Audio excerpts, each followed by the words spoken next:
Wellness Warriors, welcome back to the Burnout Resolution Podcast. I'm your host, Dr. Mylaine Riobe, and today we're talking about an extremely important topic that's just not getting enough attention, and that is maternal health for women of color. You may have heard that women of color are at significantly increased risk of pregnancy complications and even death, and their developing fetuses are also at risk, and their newborn babies. In fact, in the United States, we have one of the worst maternal health outcomes for women of color. And it's not because we don't have the science. It's also not just because of bias. So bias is usually the first thing that we think of when we think of these worsened outcomes. And that's not wrong. However, it's not the only factor. There's a glaring missing factor that's not being discussed at all that is adding to the worsened outcomes from a broken system. And it's not from lack of medical data. We have the data. So women of color have not been represented in terms of scientific studies and medical studies throughout the century or more that modern medicine has existed. However, there are enough data for us to come to some pretty solid conclusions about why women of color have worse outcomes than their counterparts. We're going to talk about those factors today, and we're going to talk about practical steps that you can take right now, starting today, to improve your outcome if you are a woman of color considering getting pregnant, or even if you already are pregnant. There are still steps you can take to improve the outcome for yourself and for your baby. Now, this episode is for everyone, but I want to start by centering women of color, because we have been far too long left out of the conversation. Many of us have carried pregnancies with a lot of joy and a lot of fear. And it's not just in our heads. I'm an OB-GYN and integrative medical doctor, and I've seen both sides of this world. And I've seen firsthand that many of the risks that we face are not just social. They're biological. And the medical system as it stands is simply not equipped to recognize them early enough. Now, this episode isn't just for women of color, so I invite all women to listen to this episode, because it's not just women of color who have the risks that I'm going to talk about. We all face them to some extent, no matter what ethnicity we are. So this is going to be about clarity, healing, scientific data, and practical, actionable steps so that every pregnancy can be protected. I see this in my practice quite often. As an OB-GYN, before I even studied holistic medicine or functional medicine, I could tell that there were things that were glaringly missing from the way that we cared for our pregnant patients. And it wasn't because we weren't following the standard of care. It's the standard of care itself that was lacking. Studies are clear. Women of color are 3 to 4 times more likely to die during their pregnancy. They have a significantly higher risk of premature birth. Their babies are at significant risk to be under normal birth weight, and their babies are at increased risk of death. As I studied functional medicine, as I studied Chinese medicine, I realized that it wasn't just about bias. It was also about biology. There was a biological blind spot in medicine that's costing brown and black women and their babies their health and even their lives. And these disparities that exist regardless of income and education. They exist regardless of health insurance. And this is according to the Centers for Disease Control. As medical doctors, we blame the system, we call out the bias, but we never stop to ask what's going on in the body that might be contributing to this as well. We understand that pregnancy naturally increases what we call coagulability. Coagulability is the ability of blood to clot. During pregnancy, there's an increased ability of blood to clot. And that's a biological built-in mechanism to make sure that we don't bleed to death during labor when we deliver our babies. So there's a lot of blood loss during a delivery or vaginal birth. We have to very quickly be able to clot our blood so that we literally don't bleed to death. This is a built-in protective mechanism that nature thought of. What we're realizing based on studies is that in black and brown women, this ability to clot is over the top. It's too much. So we call that hypercoagulability, where it's clotting even more over and beyond what it should be clotting during a pregnancy. One of the genetic biological differences is the increased rate of sickle cell trait in Black and brown women. 10% of Black and brown women have sickle cell trait. We dismiss sickle cell trait as something completely benign that we use to screen in obstetrics in order to determine the risk of passing the trait down to the baby. Because we understand if the mother contributes a mutated gene for sickle cell and the father contributes a mutated gene, that the baby, the offspring, so to speak, has a high likelihood of having sickle cell disease, which we understand is a deadly disease that shortens life expectancy in those who have it. Sickle cell trait, on the other hand, we treat very differently. We treat it as though it's benign. Now, there are things that we do during pregnancy. We understand that women with sickle cell trait have an increased risk of bladder infections, which can then put them at an increased risk of having preterm labor because of that. Aside from that, we consider sickle cell trait to be fairly benign. Studies are showing, however, that that's not at all true. Women with sickle cell trait have an increased risk of what we call venous thromboembolism. That's a fancy medical word for clots that are in the veins deep inside the leg. An embolism is when that clot gets dislodged from your leg and travels up into your lung and blocks your ability for your blood to be oxygenated, which is a potentially life-threatening condition. Women with sickle cell trait are also at risk for stillbirth or having a baby die before labor. They're also at risk for preeclampsia, which is a condition that involves the kidneys and high blood pressure during pregnancy. It too is a life-threatening condition that can significantly impact not just the mother, but also the fetus. Again, this is verified in medical studies, including the Journal of Obstetrics and Gynecology, as well as another journal called Blood.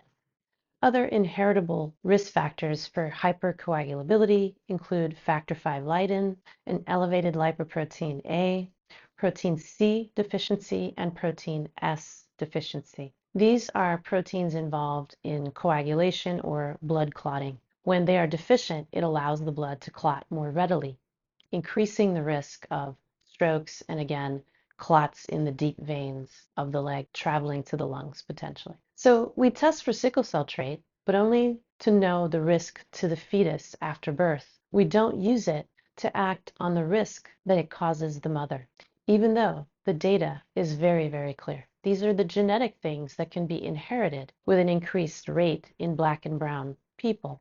However, there are certain factors that are not inherited and have to do with the environment.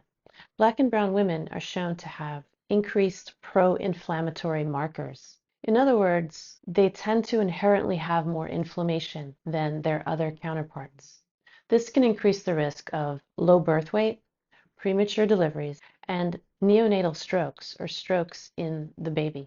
Also, maternal and paternal, so both mother and father, having stress, toxins, and inflammation from environmental impacts can impact a baby's immune system development, brain development, and even place them at increased risk for cardiovascular diseases later in life, as well as metabolic risks later in life for diseases such as diabetes. We're not just passing down trauma, we're passing down inflammation, stress, clotting tendencies, and reduced resiliency against disease. And this is well documented by the New England Journal of Medicine, as well as the Journal of Early Human Development. Women of color are also at increased risk for harboring more toxins in their bodies from environmental exposure. These toxins can include phthalates, such as plastics, and toxins found even in women's makeup, pesticides, heavy metals, and what we call endocrine disruptors or estrogen mimickers. Estrogen mimickers are extremely dangerous because the body can't tell the difference between them and actual estrogen. But unfortunately, they don't give the same signal to the body as estrogen. So the body takes it in as though it's estrogen, but the responses to the estrogen mimicker are not the same as the body's response to estrogen, leading the body to do the wrong work, so to speak, in response to that hormone mimicker. These toxic exposures are shown to increase the risk of infertility or difficulty getting pregnant. They're shown to increase the risk of miscarriage, low birth weight, and neurodevelopmental disorders in babies. We detox our water, right? We filter our water much more aggressively than we actually filter and detox the bodies that we carry our babies in. And again, this is not our fault. It's simply that the system is not designed to do this. We'll talk about why later in the podcast and what you can do instead. Again, lots of data to show this. In fact, the American College of Obstetrics and Gynecology has published 2 opinion papers related to toxic exposure and pregnancy outcomes, as well as outcomes in newborn babies and developing children. And yet, there is no screening done in obstetrics and gynecology for these toxins. There's also evidence to show that gastrointestinal dysfunction increases maternal risk, as well as the risk to the developing baby. GI dysfunction can impact placental development, brain development in the baby, and it can impact blood pressure and blood sugar, increasing the risk of what we call gestational diabetes, as well as high blood pressure during pregnancy or even preeclampsia. Studies were done by the Journal of Nutrition in 2019 that showed this. SIBO, small intestinal bacterial overgrowth, which is probably the most common cause of any gastrointestinal dysfunction, is usually to blame for this. And again, we do not test pregnant women for SIBO in our obstetrical care. So we screen for preeclampsia, we check your blood pressure at every visit, we check your blood sugar at various points during your pregnancy, but we never check for the actual cause of high blood pressure and high blood sugar. Burnout also impacts women of color much differently than other ethnicities. When we bring in the fact that women of color are more hypercoagulable, or again, they clot their blood much more easily and are at increased risk of abnormal blood clotting, this all begins to make a lot more sense. When women of color go into a burnout state, they're at a much higher risk for chronic conditions than other women. They have an increased risk of high blood pressure, strokes, other types of cardiac diseases, such as heart attacks, kidney failure, and even dementia long term. We often say that pregnancy unmasks things, so it brings to light things that are hidden under the surface. And so if you have, for example, gestational diabetes or diabetes during a pregnancy, it will generally go away after you deliver the baby, but you're at a 50% risk of having diabetes at some point later on in life. So the pregnancy unmasks your risk of diabetes, and then if you don't take action, you're at risk to get it back at some point. So the same body that's inflamed during pregnancy, the same body that's hypercoagulable during pregnancy, is the same body you have even after the pregnancy is over. And often these things are under the radar and undiagnosed until a chronic condition occurs. So what do we do? What do we do starting right now to turn the tide? Number 1 is, of course, to be aware of the increased risk and why you're at increased risk. So knowing that women of color tend to be hypercoagulable is a huge win because now we get to take action. Now, most OB-GYNs will not test for these conditions with the exception of sickle cell trait. And so your best option to get a full evaluation in addition to what your OB-GYN will do is to see an integrative medical doctor to be tested for hypercoagulability. And this can be done with some blood work. Also, a Chinese medical diagnosis, what we call the 4 examinations or a tongue and pulse assessment, can also tell if you're hypercoagulable. There are things we can see on the tongue and through the pulse quality that tell us that your circulation is poor. And this can be extremely useful. Now, if you are found to be hypercoagulable, you'll want to know why. Is it that you have a genetic predisposition? There's another genetic predisposition that I didn't mention before called MTHFR mutations. These inhibit the liver's ability to activate folic acid, which in pregnancy is a hugely important vitamin. So if you can't activate your folic acid, that means your body can't use it. And so there are specific supplements that we prescribe to all women, but particularly to pregnant women, in order to bypass that mutation in your liver. So the first thing is to know what's going on. Is this genetic? If it is genetic, what can I do to bypass or skirt around the issue to still improve my circulation despite being hypercoagulable genetically? Then there's the environmental piece, which probably constitutes the vast majority of why people are hypercoagulable.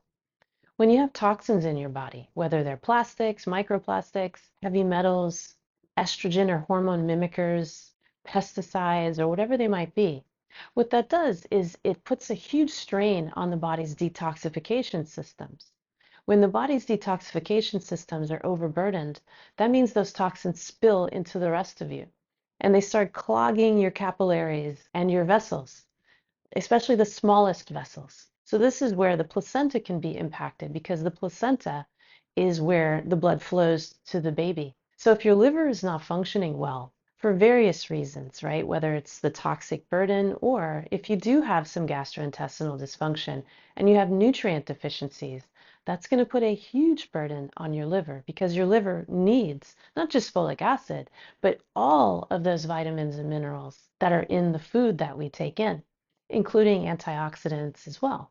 This is what keeps your liver functioning. It's like the gas that you would put in a car to keep it running. So the nutrients are what keep your liver running so that it can capture all these toxins and get rid of them.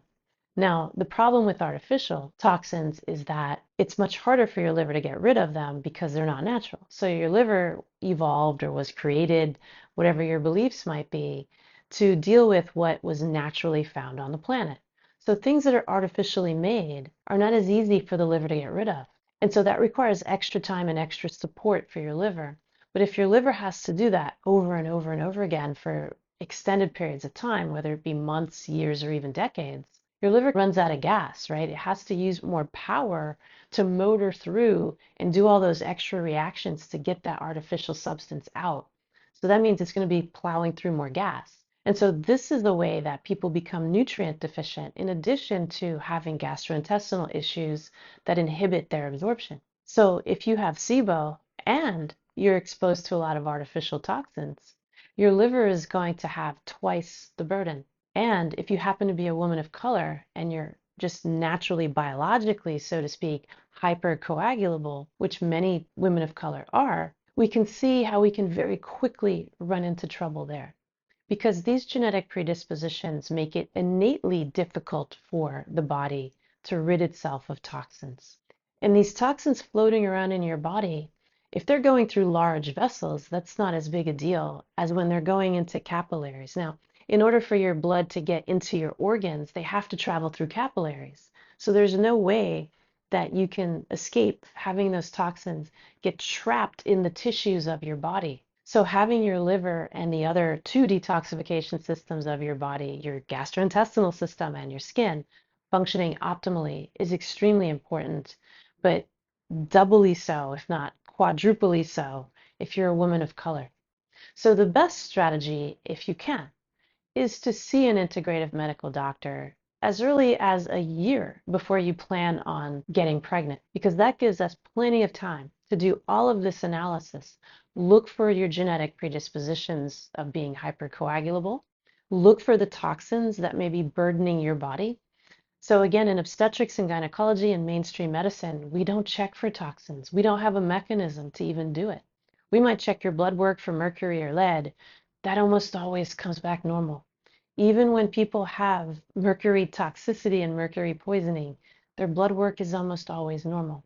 We don't see those things in the blood work because your body is very hypervigilant to make sure that heavy metals don't stay in your main vessels so that they don't end up in your heart and lungs, because that would be deadly.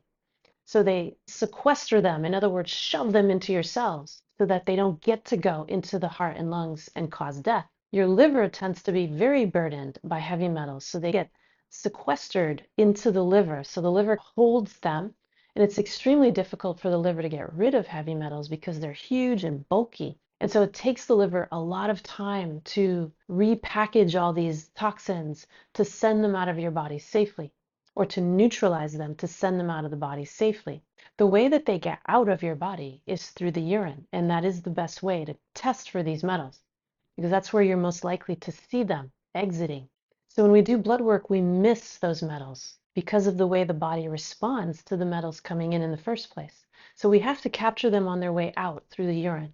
That's a functional test. Most obstetricians, gynecologists don't do that test. When I was an OB-GYN, when I first graduated from my residency, I didn't check for heavy metals. I didn't know how. It was only through my functional medicine studies that I understood the mechanism of heavy metals and how they cause damage, and learned that this is something we test with urine. And so for my patients who come in who want preconception counseling, that's one of the things that we universally do is test for heavy metals and toxic burden. Heavy metals can be very safely taken out of the body with either chelation therapy, or there are some really powerful and gentle Chinese herbal formulas that are designed to remove heavy metals from the body. And they do so very successfully within a few months. And so this is what I almost universally prescribe now instead of chelation therapy when I see heavy metals. So getting those heavy metals out before you even conceive is extremely important because we can't do those things while you're pregnant. They're not safe to be done. Not because what we're using is toxic, but because of how they work. They work by downwardly draining and getting things out of the body. When someone wants to conceive and hold a pregnancy, we don't want things going down and out. We want things going up and in. And so energetically, we don't tend to use herbs that are downwardly draining. We also don't use herbs that invigorate blood or improve clotting. Although you would think that would be a good thing, but using herbs to do that can be dangerous. Even acupuncture points that cause energy to flow downward and outward are not used during pregnancy because that's not the direction we want the energy going into.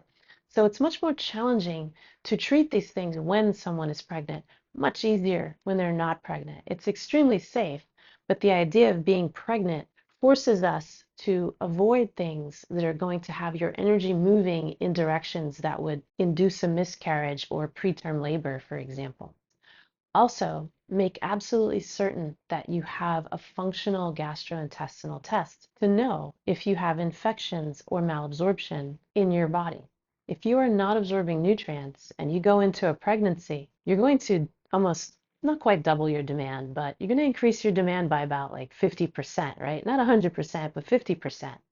And you're going to need way more nutrients to make sure that your metabolism is functioning properly and the baby's metabolism is functioning properly and the baby can develop properly. So if you're missing nutrients, if you're missing proteins and fats and vitamins, minerals, antioxidants, that can't happen properly. Now, nature has a built-in mechanism to try to protect the baby as much as possible, and things get shoved through the placenta to the baby. But that doesn't protect the mother. So if the mother has complications, that's going to affect the baby. So if you have vitamin and mineral deficiencies that are severe enough, this can increase complications during pregnancy. And women of color are more at risk for gastrointestinal malabsorption and infections. So getting tested for SIBO, looking at your absorption status, and looking at the microbiome is critical for women of color, for all women, but particularly for women of color. So again, diagnosing SIBO, treating it if it's present, securing your absorption so that you're absorbing your nutrients as optimally as you possibly can is extremely important. The next step is making sure you don't have a bunch of vitamin and mineral deficiencies.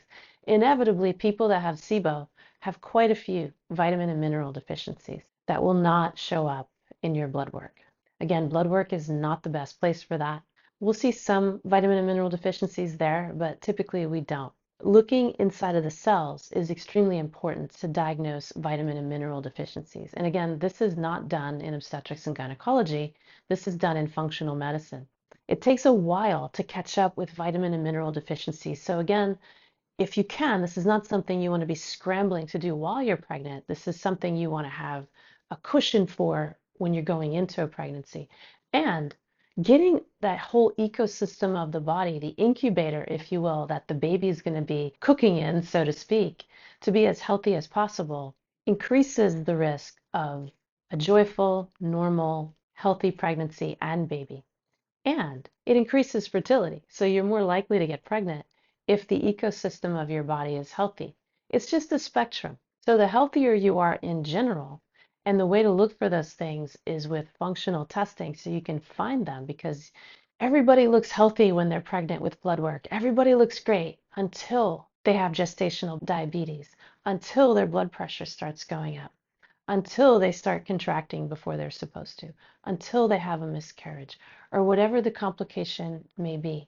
Even after the complication occurs, sometimes the blood work is still normal. So we have to dig deeper. We have to look deeper at the level of the cells and metabolism to find these things. I can't emphasize that enough. The sooner you do it, the better. And if you are hypercoagulable, if it's a genetic thing, then you want to smooth out your blood flow as much as you can before the pregnancy and then maintain those gains during the pregnancy as much as possible. When that ecosystem is healthy during the pregnancy, guess what? It's also healthy after the pregnancy. The risk of postpartum depression and postpartum blues goes down. Sorry if you hear my cat, that's her collar, her little bell ringing as she moves around the room. Yes, the risk of postpartum complications is lessened when the cells of your body and your metabolism are just working better. So what do you specifically do if you are hypercoagulable? What are some tips that you can do during pregnancy to reduce your risk? So one is to make sure that you're taking omega-3 fatty acids and good oils, avocado oil, olive oil, nuts and seeds. These contain really great omegas that help reduce coagulability and keep your blood flowing smoother. Wild-caught fish like salmon and sardines as well are a great source of omega-3 fatty acids. As a bonus, they reduce the risk of preterm deliveries and they're amazing for brain development of your baby. Increase your polyphenol containing foods. So polyphenols are compounds that are anti-inflammatory and they help smooth out circulation without having a drug-like effect. So they're found in foods. Bright leafy vegetables are the highest source of polyphenols. Other foods that contain polyphenols are ginger, berries, citrus fruits, red onions, and beets. Again, they're safe when taken as whole food during pregnancy. These improve your vascular tone and supports placental blood flow. Avoid dehydration at all costs. Even mild dehydration is a massive problem during pregnancy, and it makes blood a lot thicker, so to speak, and more readily clottable. So it increases coagulability over and beyond what should be normal for a pregnancy. So 2.5 to 3 liters of water per day are essential. Make sure that your water is remineralized with some electrolytes, or you can use Himalayan sea salts, just a little pinch to remineralize your water. Be careful with Himalayan sea salts. They can be contaminated with heavy metals. And so one of the brands that has been shown to be the safest is called Celtic, and that's the one that I personally use. Dehydration is extremely common, and it's a major cause of increased hypercoagulability. Women of color, Black women in particular, are more likely to be dehydrated despite drinking water. This is very clinically under-recognized and underappreciated as a cause of increased hypercoagulability. It's not as clear the mechanism, but it's thought to be due to increased inflammatory markers that somehow link to dehydration. Now, water is actually recycled inside your cells. So if you're undergoing what's called anaerobic respiration, or you're making energy without oxygen, especially if you're shallow breathing, you're more likely to be dehydrated. When you don't make energy using oxygen, the byproduct is lactic acid and alcohol, which is very dehydrating. And very often people don't feel thirsty despite being dehydrated when these factors are at play. So proper breathing, again, increases oxygenation. When you put more oxygen into the body with deep breathing, you're more likely to use that oxygen to make your energy. When you use oxygen to make energy, you make way more energy, so you're supporting your metabolism a lot more. You make 18 times more energy when you're making energy with oxygen than when you're making it without oxygen. And again, this is not something you're going to see in blood work. You're not going to see that anyone looks pale or blue. This is deep in the tissues of the body. So it's very difficult to see with a pulse ox machine, for example. So your Oura ring's not going to tell you that you don't have enough oxygen in your body. It's going to still say it's 97%, 98%. Again, this is deep in the tissues where this is happening. If there's not enough oxygen in those tissues because you're not breathing properly or because you're hypercoagulable, when there's hypercoagulability, those capillaries get obstructed a lot more, and this is what creates the diseases that we're at risk for during pregnancy. That means oxygen can't get through, blood can't get through. So those tissues still have to make energy. They have to try to continue to function even under those circumstances. The problem is they can't make as much energy. And again, the byproduct of that is to make energy without oxygen. That increases dehydration through the formation of lactic acid and alcohol. When you're making energy with oxygen, you're going to instead make water and carbon dioxide and 18 times more energy. Taking deep breaths, making sure that you're extremely well hydrated is extremely important. There's a way that you can drink a lot of water but still be dehydrated if you're not taking the oxygen in and that oxygen is not getting deep into those tissues where it's most needed. So deep breathing, the heart math quick coherence technique, is a great way to get more oxygen into your body, to filter down to the level of the capillaries in those tissues where it's needed the most. Again, nutrient deficiencies, notably vitamin D, can be an issue in women of color. And that may be another reason for increased rates of dehydration in Black women. So making sure that your vitamin D levels are normal. And when I say normal, I don't mean like barely in the normal range. The normal range for vitamin D with blood work is really not great. It's from 30 up to 100. So you want your vitamin D closer to 80, not 30. Don't settle for it just barely being normal, especially during a pregnancy where your demands are going to go up. And then there's the huge elephant in the room, which is stress. Because of the fear that many women of color have when they seek medical care, especially when pregnant, this creates a huge stress burden. And for those of you that watched my podcast, Why Women Have to Work Harder to Stay Healthy, we talked at length about how women are much more susceptible to stress because our bodies were not built for our modern lifestyles.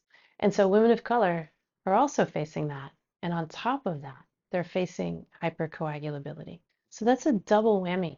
And medicine isn't responding to either one. So to help support women of color who are considering a pregnancy, I created a checklist of tests to request in the preconception phase if possible, at least 3 months, preferably 12 months before you're considering getting pregnant. So it's a checklist of the 5 most important tests to have done to improve your likelihood of having a safe, healthy, joyful pregnancy and a healthy baby, and a safe postpartum period as well. The same hypercoagulability that creates the complications during the pregnancy is the same hypercoagulability and stress factors that lead to maternal mortality postpartum.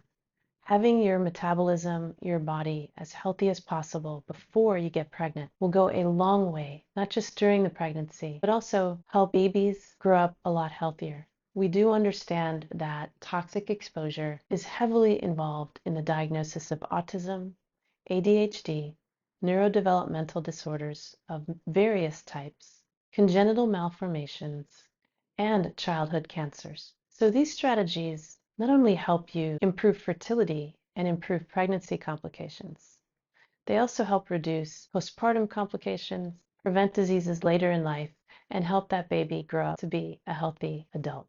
So if you're a woman of color, I want you to know that your body's not failing you. It's speaking to you. You deserve care that listens, sees you, and honors your biological differences. So preconception care isn't just about women. Men matter too. Stress, GI dysfunction, and toxins also affect sperm.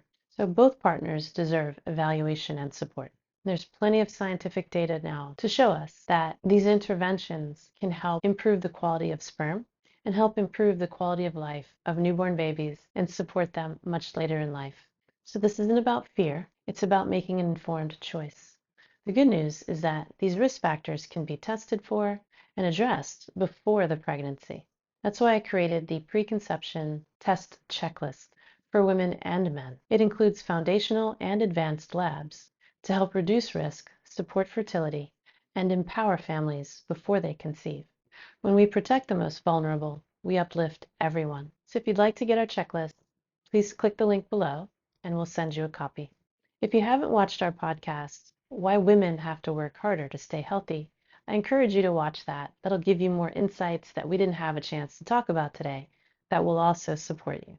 Our Wellness Warrior 9-week transformation program is also an amazing addition to help support by knowing your dynamic metabolic type and applying that to your 4 pillars of wellness: how you eat, how you move, and how you sleep. I often use this with my clients to help them set the foundation for a healthy pregnancy in addition to the labs that we do in the functional medical world. If you want to know more about our corporate burnout resolution programs, please check out our website, awakenwellnessnow.com. If you want to know more about our Wellness Warrior 9-week transformation program, you'll also find it on our website. So as always, Thanks for listening. Please like, share, and subscribe if you enjoy this podcast. And until next time, many, many blessings. Thank you.